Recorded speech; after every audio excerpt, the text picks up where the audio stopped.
Mr. and Mrs. North and South American, all ships at sea, let's go to press. Here we go. Here now from the Crystal Cruises mobile studio with all of today's cruise and travel news and a bit of commentary. It's the guru on the seas himself, Tom Drake. It is indeed himself on this, let's let the music stop. Friday, July 30th, 2026. I'm in charge of the music. You know, I could lower it, but no. Yeah, I am the podcaster. You're the podcasties, and that is the Drake. That is the official mascot of this Friday free-for-all. Janet's overseas somewhere on an Oceania ship, suggested different names, and I keep forgetting. This is the Friday free-for-all. It is the combo show, 2 for 1. Earlier this week, I was taping the audio portion at 6:30 in the morning and the video portion later on in the morning for a couple of reasons. One, I wouldn't have to get a shower and get cleaned up that early. And two, I wanted to be separate. Now I realize I only have one brain, one body, one day. So we're doing the combo. Now, the people that only want audio, and I don't blame you, they'll get this at 8 a.m. on every podcast platform. And I do apologize if you're having trouble. We did switch publishing platforms, so there'll be some confusion for a couple of days. And then the other people can catch it on social media about 10:30 this morning. I take this video, I put it in what they call post-production, and I add some bells and whistles. The audio people, they don't get to see this fabulous, gorgeous face in front of it. And I'll tell you one thing, building a home studio is a pain in the tuchus. If I keep doing this, I am going to install fixed cameras and a switching board. My wife's, no, you're not. We're not doing that. We're semi-retired. We'll see. I give a lot of credit, though. I've said it in the past to people with real jobs. This 80-hour work week is a bit of a drag. You know, for 27 years, if you discount the pandemic and the fact I had a brain fart and opened a comedy club, I did nothing on ships. I entertained 2 shows, maybe 4 shows during a long cruise, and I partied and had dinner and made a lot of good friends. Now, by choice, I'm pretty busy. Yesterday, the Yankees lost, day game. Thank goodness. I didn't have to stay up late for the loss. They lost in overtime again to the White Sox. It is my team of misfits and AAA ball players. I don't know how they win at all. They just have so many people out. And then because it was a day game, we could watch some television. New series on Paramount Plus, a book by Harlan Coben called Fool Me Once. And it's an English mystery. Oh, my goodness. My sister-in-law, Kathy, loves these, and they're so friggin' slow. Compared to fast-paced American crime dramas, British dramas, it's good if you don't have Ambien. Just slap that sucker on. We watched 3 episodes last night. My eyes couldn't stay open, but I'm not giving up. The acting is very good, and the writing is very good. So I want to see what happens. Her husband was killed. Her sister was killed.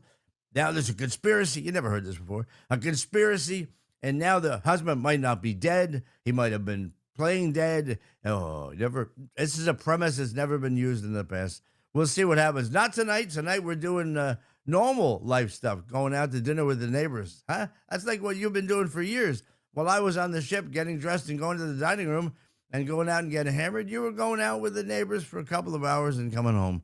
It's interesting. Let's put it that way. Here's a clarification on that celebrity story yesterday about the gratuities.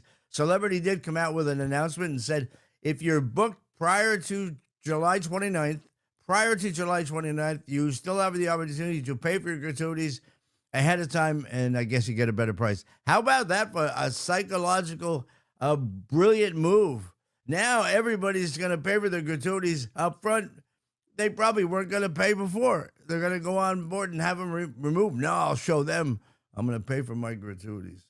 It is a busy Friday, so we're not going to spend a lot of time rambling on about my interesting and exciting and amazing life here in Osceola County. We'll get started with Brooks right away. I have a double Brooks. Oh, by the way, this is very important because, hi, Fred, good to see you. I had an email yesterday from a gentleman I met, retired military, thanking me again for reminding everybody to say a prayer for the men and women and the boys and girls of the military because they are out there every day while I'm screwing around in a middle bedroom telling people stories. They're getting dressed, putting on their camo, polishing their rifles, getting in their jets or their Humvees or their tanks, and they're getting ready. The world has always been on, well, what's the word I want? On edge? We just don't hear about it too much. No one wanted to challenge certain countries that promote terrorism. Someone's doing that now. He's getting vilified and humidified and homogenized and everything else. But he's challenging the people that have been trying to kill us for a long, long time. And China's waiting for their turn. And Russia's been paying for people to attack us for years in cyberspace. Whatever. All that doesn't matter. What matters is these people, they signed up to protect their country, and they deserve our prayers. Also, wash your hands. Let's do something about you, too. Wash your hands and wash them off and say 20 seconds. Sing happy birthday. Take 20 seconds. Use soap and water. When you get on the ship, don't trust the sanitizers. Use the sinks that they have when you go into the buffet. They're right there. Wash your hands, for goodness gracious. We have a double Brooks today. Double Brooks. He came out with a story. And then this happened first thing this morning. So let's cover this one right away. It's somewhat interesting. I'm looking down because I don't know where I put him. Brooks number 2. Guru, now I am covering seismic events and wall collapses. Do what I tell you. Cruise passengers visiting Santorini will notice a major change after a retaining wall collapsed along the famous Karavalas stairs, connecting the old port to Fira. Local officials have closed the staircase indefinitely, meaning cruise lines can no longer use it for organized shore excursions. Instead, all excursion groups will now board and return through Athenios, the island's main ferry port about 20 minutes south of Fira. The move also means passengers won't be able to walk or ride the famous donkeys between the old tender dock and the town, while the stairs remain closed. Authorities say the change is designed to improve safety after the wall collapse and reduce congestion by keeping the Fira cable car available for independent visitors. If you're cruising to Santorini in the coming weeks, expect a different arrival experience, longer transfer times, and a little less of the postcard-perfect entrance the island is famous for. All right, I tried to make sense of this report, which was in, obviously, it's going to, you know where it was, the Rat Block Cruise Hive. They're saying that the tram remains open for independent visitors, but it's not open for the cruise visitors. Well, that was already in place. They were only allowing, I believe, 30% of the cruise visitors to use the tram. But the road, and there are restaurants along that lower area. Underneath the wall, there are restaurants and tchotchke shops. That road to walk up is closed. It's very interesting in a way. I'm sure there is a safety issue here, but it's not good for the donkey people. These people own donkeys, and they make money by having you ride their ass. Excuse my... I didn't mean for that. I did not mean to say it that way, Kathy. But, now they're all shut down because there was an earthquake there, not that long ago. Very, very serious earthquake. It's a volcanic island, everybody, and it's very beautiful. And the buildings are very white. And the view from the top of the hill is a view from the top of the hill, if you want my own opinion. But if you're going there in the next month, it's not going to be what you thought it was going to be. In fact, if they have to go around the corner to the other pier, you might not actually have the great view. I would suggest to any captain that before he go docking around the corner, or when they leave, make sure he gets everybody a chance to get a picture of what they thought they were going to get in the first place. Now, I'm not blaming any cruise line for that. That's strictly God's way of saying too many freaking people. Now, before this story came out of the hopper at 4:30 this morning, we were desperate for poor Brooks to have anything. And normally he covers crime and things along that avenue. Now he's going to do seismic events. But we also found this from my pal. Guru, it remains all quiet on the crime front and the cruise and hospitality industry. I did come across a very unusual story involving a man, Mountain Dew, and a round hole.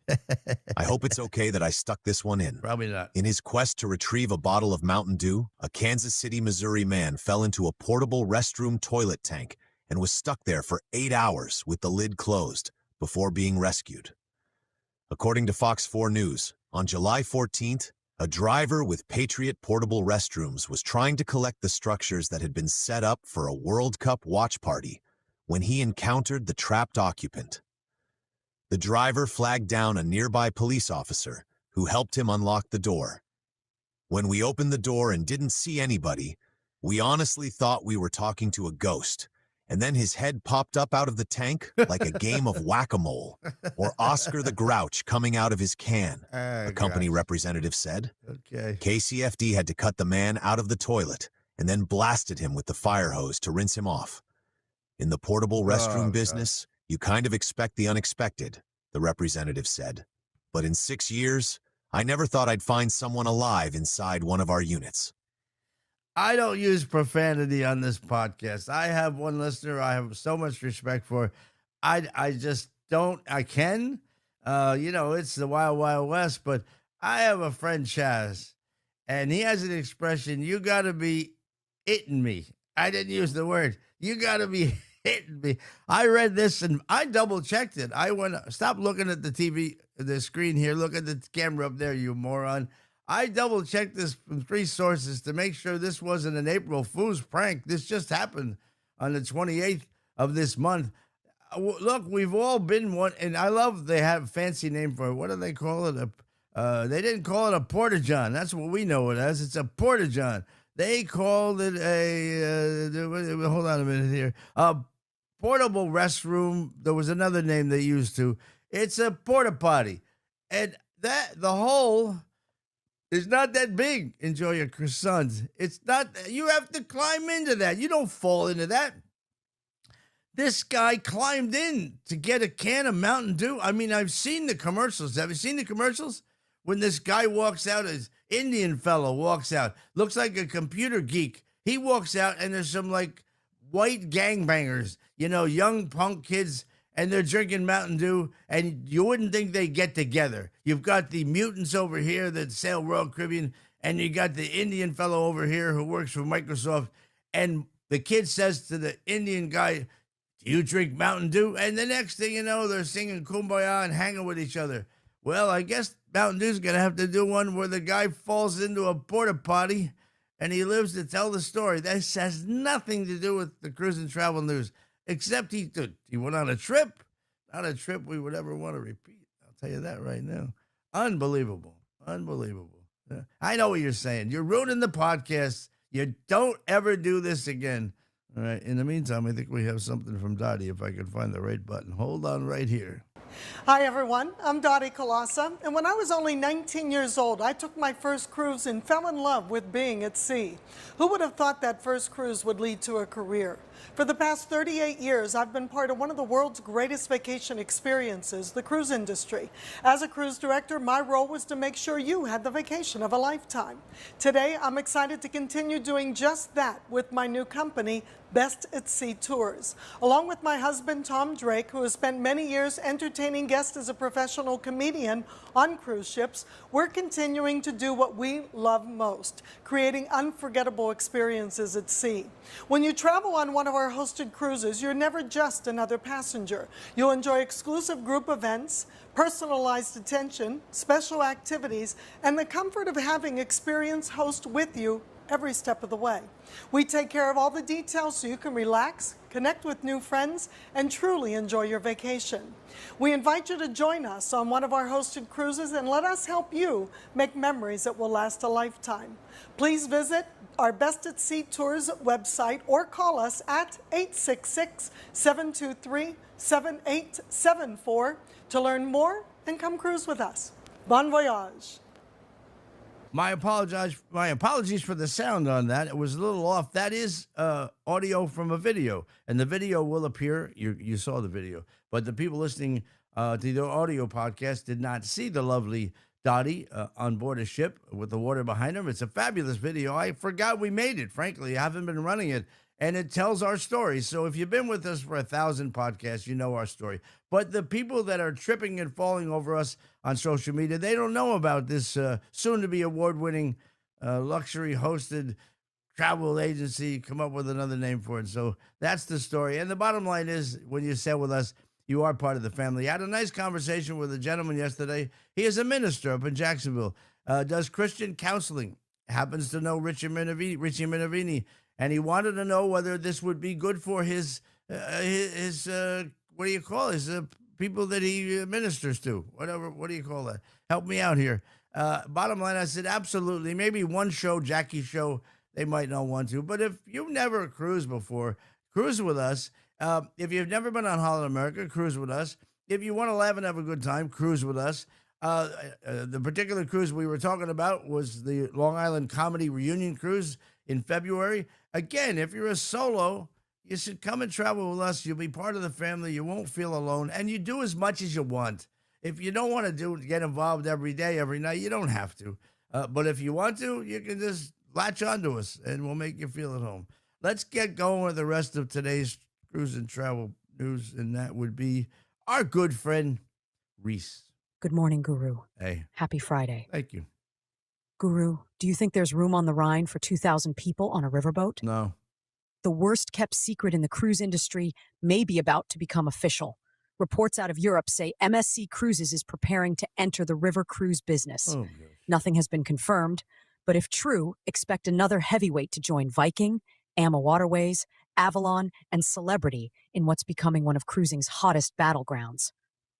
Multiple European trade publications reported in June that MSC is planning a fleet of river ships, with construction expected to take place at the Neptun Werft shipyard in Rostock, Germany, the same yard that has built many of Viking's river vessels. The timing is interesting because Celebrity Cruises recently announced its own move into river cruising, and analysts believe MSC doesn't want to be left out of what has become one of the fastest-growing segments of the cruise industry.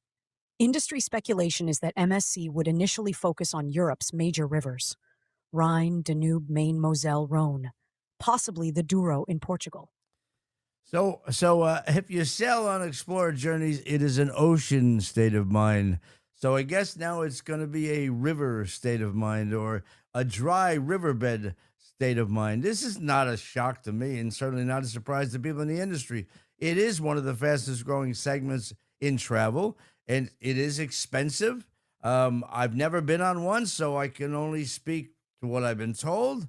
They are very enjoyable. They're tour intensive. If you're somebody that likes to just stay on board for the scenery, it's a river. You have to get off to really see anything, get on a bus and go somewhere, which is good too, because you know what? They have these bus tours and they drive you around. Look at the camera, moron. They drive you around on a bus and they show you that's a cathedral, that's a synagogue, that's a mosque, that's a church, that's a guy on a horse and a statue. He did something back in 1300, and you get back on board and you have dinner. And you can say you've been there. And it doesn't surprise me that MSC now, it's an exaggeration that there's 2,000 people on a riverboat. I don't think that's going to happen. I think they will build like they built Explorer Journeys. They are drop-dead gorgeous ships. They produced, Frank Garaget runs the Explorer Journeys operation. It's fabulous service, fabulous food. So I would imagine it's going to be a very good product. There are a lot of people in that business now, and more coming every day. And Viking and Tauk and AMA Waterways, I think those are the top three. I'm a guru of the seas, not a guru of the rivers. So it's up to you. But look, if you want to go on a trip, give us a call. We'll certainly, here's the deal. If you call the cruise line and you have to you ask them a lot of questions and they give you answers. If you call us, you ask a lot of questions and we get you the answers. And it's so you don't have to, once we take it over, we'll take care of it. Enough promos today. We stop it already. Guru, Yeah. Norwegian Cruise Line Holdings has entered into an agreement to sell the Oceania Sirena. The R-class ship is expected to leave the fleet after its spring 2028 deployment. A buyer has not yet been named. The 684-guest ship originally launched as the R4 in 1999, operating for Renaissance Cruises. It then joined Princess Cruises, where it sailed from 2002 through 2016, before becoming the Sirena for Oceania. It marks another vessel move for Oceania, which is moving on from its older R-class fleet as the brand has been repositioned into the luxury market. The 1998-built Regatta has been chartered to My Cruises for the next 2 years, while the 2000-built Nautica will be reimagined with less capacity as the Oceania Aurelia and sail on longer itineraries. That leaves the Insignia as the sole remaining R-class ship in Oceania's fleet. The 1998-built ship had previously been sold to Crescent Seas, a residential startup, but the sale fell through. And I think I could be wrong, but we believe that Insignia is ending up with Villa V, with our friends over there, Mikael Peterson and his residence at sea. I think they're getting that, plus they're getting one of the regentships for that luxury thing that he's building.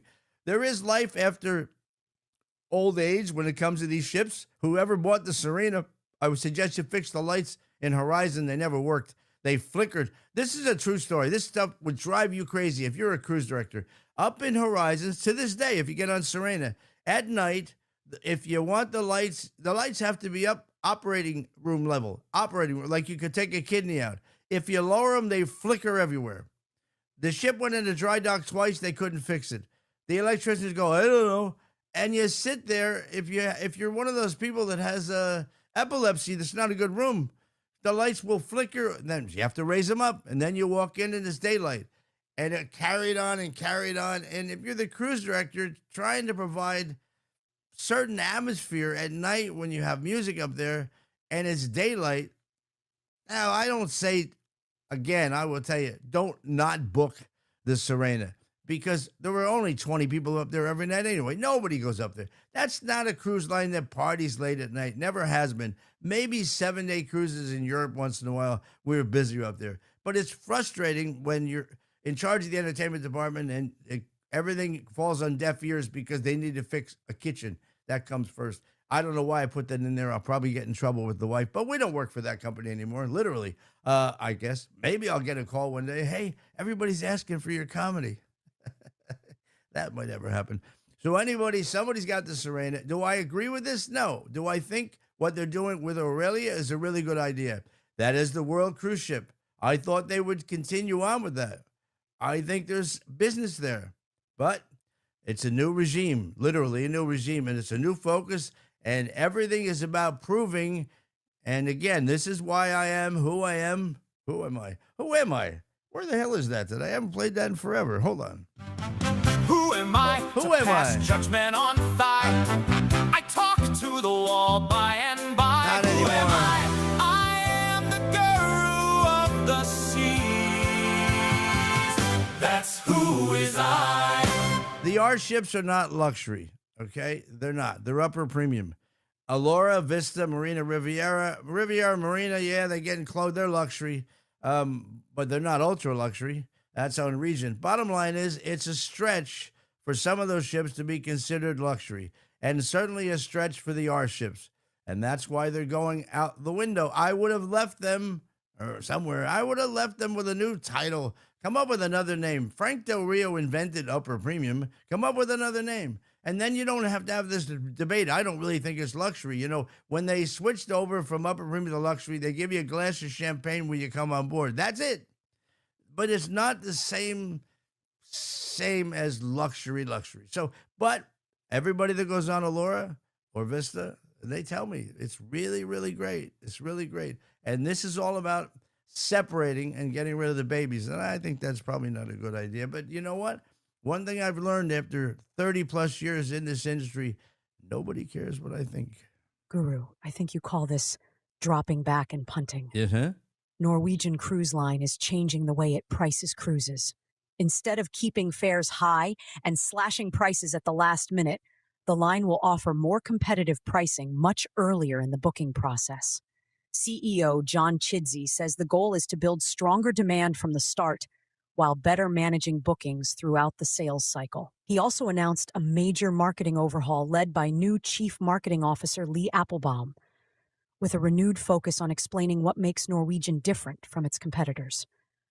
Financially, the company beat second quarter expectations, posting $2.6 billion in revenue and stronger than expected earnings while trimming another $100 million in costs. The challenge? Norwegian is still behind where it wants to be in future bookings. Company executives blamed past pricing decisions and the impact of the Iran conflict.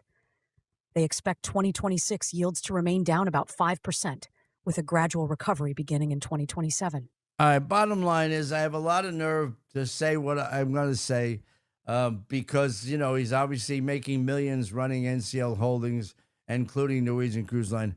Chidsey doesn't get it, okay? The problem The problem wasn't with the pricing. The problem was it wasn't worth the price. That's the problem. Go look at Royal Caribbean's prices. Look what they're getting for the Icon of the Seas and those Mega Mothers. They're getting thousands of dollars. They're more expensive than Oceania on many of those cruises. Now, the old Royal Caribbean ships, yeah, you get a better deal. Bottom line is, NCL is not worth it. They need to fix it. And fixing it is not reducing portions the way that, what's his name wants to do, the senior VP, and other things. And they just announced they saved another $100 million. We're cutting here, we're cutting there. Well, guess what?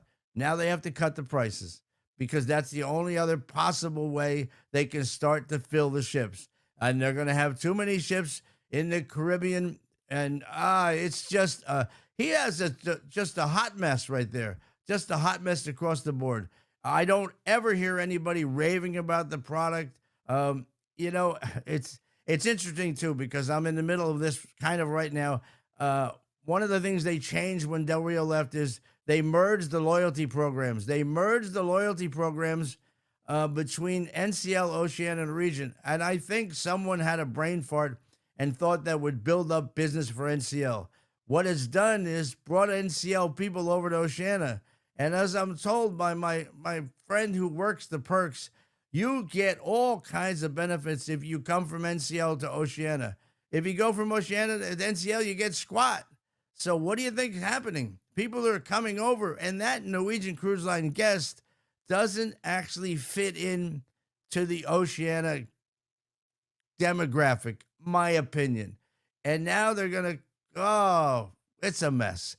And, it's just a mess. And I don't sell Norwegian Cruise Line. And in fact, I would talk someone out of it right now. Why not? That is our job as travel advisors. I would say if you really want to do a cruise in the Caribbean, and how old are you? Okay, well, then you want to go here. How old are your kids? Then you want to go over there. How much do you like food? Then you don't want to go over there. That is what we're supposed to do in the first place. But in the case of NCL, go full circle there, moron. It's the cart before the horse. It's, Frank Del Rio I never met the man, but I have people that spent a lot of time with him. And he was all about value. It had to be worth it. If you were going to charge this, it better be worth it. Now what they're doing is they're admitting it's not worth it. So let's just lower the prices and get the bookings while we can. Not wait until the end and then, what we say in Jersey, drop our pants. I don't think it's a very good business decision. I think his focus, if anything, suck it up and say, you know what? We're gonna be so great. We're so better. We are the cats, whatever, and leave the prices where they are. But don't announce you're gonna drop your pants before you even gave it a chance. What do I know? Happy birthday if today's your birthday. We're not doing birthdays today because I cannot play copyrighted music on Facebook and YouTube and other forms of social media, but I can play my own music. And with my friends at Suno and AI, between the three of us, we put together a little song, a little ditty that kind of calls back everything that we talked about this week. So, it reminds you how much work and effort. Oh, shut up and play the song. Here we go. Love my band. Tap your foot. Oh. You worked all week, Yes, you you did. missed the show. So here's the places you should know. Venezuela, don't you No go. way. Even Square Mouth told you so. They did. Santorini's gorgeous, yes. Travel writers made that guess. Steel toe boots at TSA. Don't do it. Better plan for a long delay. If you missed it, catch up now. Here's what happened anyhow. Cruise ships, airlines, one wild ride. Crazy stories every side. You were working, that's okay.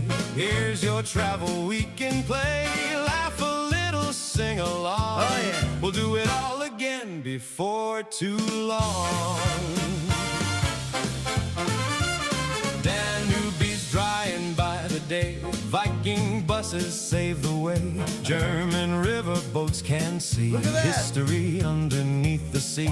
Disney crew has poison claims. Whoa. Nobody's admitting names. Nothing. A man's yacht costs quite a stack. Luxuries officially back. Oh, yeah. Front row seats now cost you more. What? Even on the theater floor. No. JetBlue spares need algebra. Who designed this tariff, huh? EasyJet became UFC. 10 folks fought at 33. No. Give the flight crew tasers now. Maybe that'll calm the crowd. Caribbean prices fall. Too many ships for one and all. Costa Rica, bugs beware. Pack repellent if you're there. Carnival had one rough trip. Too much booze aboard the ship. Life at sea brings one more twist. Star Topsies make the headline list. Big ending. Begovi's still treating me right. So far, so good. At least tonight, if side effects should come my way, you'll hear about 'em Monday. If you missed it, now you know. That's the weekend one fast show. Cruise and travel, laughs and fun. Another crazy week is done. Thanks for listening. Don't delay. See you back here Monday. Till then, keep your suitcase packed. 'Cause next week's stories top all that. If you missed it, now you know. That's the week on Guru's show. Oh, my goodness gracious. Thanks to my friends at Suno. It is pretty amazing. And artificial intelligence. And my brain. And all of my hard work all together in one 3-minute little swing ditty. Now, I tried that in many different genres. It didn't sound good in disco. It didn't sound good in country. 50s and 60s, like Elvis, wasn't bad, but I'm a swing guy from way back. Have a great week, everybody. Thanks for weekend, moron. Thanks for the likes, the links, the shares, the support. And I'm having fun. I hope you're enjoying this. I hope you've enjoyed 5 days of my social media experiment as I open up my life to the world. Oh, shut up. Just to wake up the duck. Hey, he sounds loud. See you tomorrow.